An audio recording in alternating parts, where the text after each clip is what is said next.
రోజు నువ్వు ఎందుకు పరామర్శకి పోలేనిటువంటి పరిస్థితి? ఏదైతే సొంత బాబాయ్ గొడ్డలి వేటుకు గురైనప్పుడు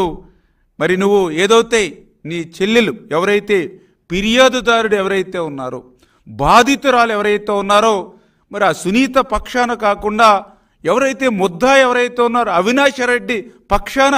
మరి నువ్వు ఎందుకున్నటువంటి పరిస్థితి? పల్నాడు విక్రమ్ కర్కశతంగా హత్య గావించి ఉన్నప్పుడు మరి ఎందుకు నువ్వు పరామర్శకి పోలేనటువంటి పరిస్థితి? ఎవరైతే జల్లయ్య, తోట చంద్రయ్య మరి ఇటువంటి వారిని అందరినీ కూడా నరి రోడ్డు మీద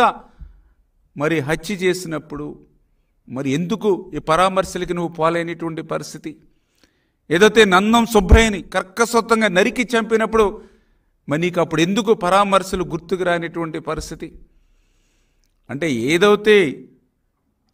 పచ్చ కామెర్ల వాడికి లోకమంతా పచ్చగా కనిపించినట్లుగా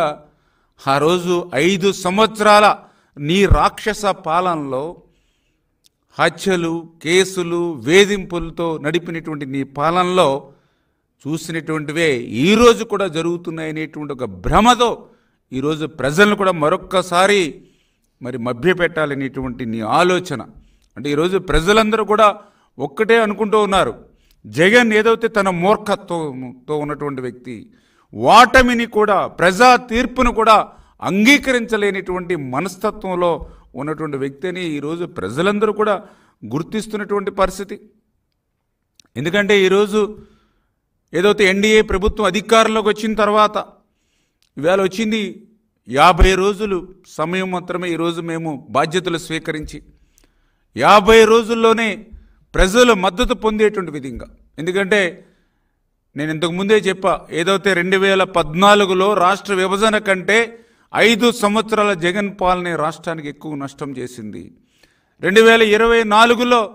మేము అధికారంలోకి వచ్చిన తర్వాత చూస్తే దగ్గర 14 లక్షల కోట్ల అప్పులు ఇవాళ ఆంధ్రప్రదేశ్ రాష్ట్రం మీద ఉన్నటువంటి స్థితిలో, ఖజానా మొత్తం ఖాళీ ఉన్నటువంటి పరిస్థితుల్లో, కలెక్టర్ ఆఫీసుల దగ్గర నుండి, పార్కుల దగ్గర నుండి నడి బొడ్డున అత్యంత విలువైనటువంటి భూములు సైతం తనఖాలు కానీ వేలం పెట్టేసినటువంటి పరిస్థితుల్లో భవిష్యత్తు భావితరాల వారికి అసలు ఆస్తులే లేకుండా చేసినటువంటి స్థితిలో యథేచ్ఛగా గనులు, భూములు, ఇసుక, లిక్కరు లూటి ప్రజా సొమ్ముని దోచేసినటువంటి స్థితిలో ఈరోజు అధికారంలోకి వచ్చినటువంటి ఎన్డీఏ ప్రభుత్వం, చంద్రబాబు నాయుడు గారి యొక్క పరిపాలనా దక్షతతో, మరొక పక్క పవన్ కళ్యాణ్ గారి యొక్క సహకారంతో, అక్కడ నరేంద్ర మోడీ గారి యొక్క సహకారంతో ఈరోజు 50 రోజులైనా కూడా మరి ఇటువంటి స్థితిలో కూడా ఈవేళ ఒక ప్రజా పరిపాలన ఈవేళ అందిస్తూ ఉంటాయి. వార్వలేక ప్రజల నుండి ఎన్డీఏ ప్రభుత్వానికి వస్తున్నటువంటి మద్దతును చూసి, ఎందుకంటే ఆ రోజు ఏదైతే మేము మాట ఇచ్చామో ఆ మాటను నిలబెట్టుకునేటువంటి విధంగా మరి అధికారంలోకి వచ్చి ప్రమాణ స్వీకారం చేసినటువంటి గంటలు గడవక ముందే ఏదైతే జూలై 1వ తేదీన ఏదైతే మాట ఇచ్చామో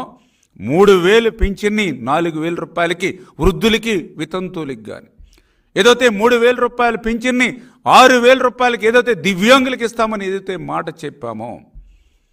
ఆ మాటను నిలబెట్టుకోవడమే కాకుండా ఆ వాగ్దానం ఏ రోజు నుంచి అయితే చేశామో, ఏప్రిల్ నుంచి ఏదైతే వాగ్దానం చేశామో ఆ ఏప్రిల్, మే, జూన్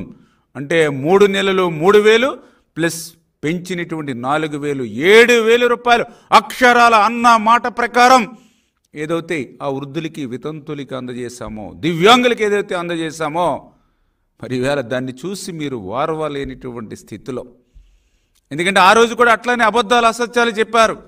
రేపు ఎన్డీఏ ప్రభుత్వం వస్తే,